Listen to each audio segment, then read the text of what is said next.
વ્યાજખોરોના ગેરકાયદે દબાણ તોડી પાડવામાં આવ્યા છે। વ્યાજખોર અજય શિરોયા સામે સખત કાર્યવાહી કરાઈ છે।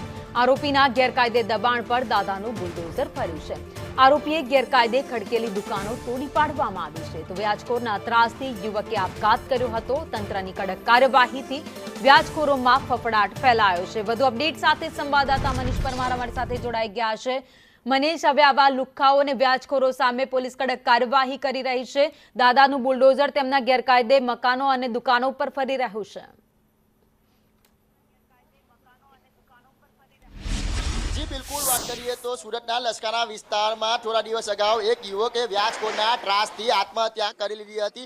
અજય શિરોયા નામનો જે આ વ્યાજખોર છે તેની ત્રાસથી આત્મહત્યા કરી લીધી હતી। લાખો રૂપિયા વસૂલ્યા બાદ પણ તેને આત્મહત્યા કરવા પર દુષ્પ્રેરણા કરવામાં આવી હતી। ત્યારે અત્યારે જોઈ શકાય છે કે જે સરથાના વિસ્તારમાં અજય શિરોયાનું ગેરકાયદેસર બાંધકામ આવેલું છે ત્યાં ગાડી દાદાનું બુલ્ડોઝર ફરવા જઈ રહ્યું છે। દાદાનું બુલ્ડોઝર અત્યારે ફરી રહ્યું છે। જોઈ શકાય છે કે કઈ રીતના આ મસ્ત મોટું સરકારી જગ્યા પર તેને જે બાંધકામ કરી દીધું હતું અને ભાડો વસૂલતો હતો। પોલીસ તપાસમાં બહાર આવ્યું હતું અને મહાનગરપાલિકાએ પણ વારંવાર નોટિસ આપી હતી। ત્યારે નોટિસની અવગણના કરતા આખરે જે કહેવાય કે મહાનગરપાલિકાએ જે પોલીસનો સહાય લીધો છે। અત્યારે પોલીસનો ચાપતો બંદોબસ્ત સાથે અત્યારે આ પ્રમાણે બાંધકામ છે તે તોડવામાં આવી રહ્યા છે। સાહેબ, કઈ રીતના આખી પ્રક્રિયા, કઈ રીતના એનો ત્રાસ હતો અજય શિરોયાનો?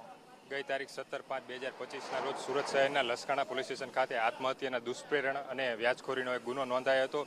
જે ગુનાની તપાસ દરમિયાન આરોપી અજય રમેશભાઈ શિરોયાનું નામ ખુલ્યું હતું અને તેની ધરપકડ લસકાણા પોલીસ દ્વારા કરવામાં આવી હતી। તપાસ દરમિયાન પોલીસને જાણવા મળ્યું હતું કે આ આરોપી જે અજય શિરોયા છે તે ખૂબ જ માથાભારે ઇસમ છે અને સરથાણા પોલીસ સ્ટેશન હદ વિસ્તારમાં વિટીનગર સર્કલ પાસે જે એસએમસીની જગ્યા આવેલી છે ત્યાં જગ્યામાં આરોપીએ હવેલી પાન સેન્ટર નામનો પાનનો ગલ્લો અને ઘોડાનો તબેલો બનાવ્યો છે।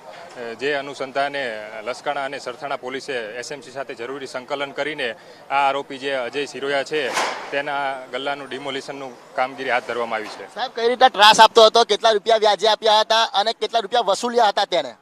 ભોગ બનનારે આ આરોપી અજય શિરોયા પાસેથી લગભગ 80,000 રૂપિયા વ્યાજ પેટે લીધા હતા અને લગભગ 2,80,000ની સામે 2 લાખ જેટલી માંગણી કરીને ભોગ બનનારને ત્રાસ આપેલો હતો।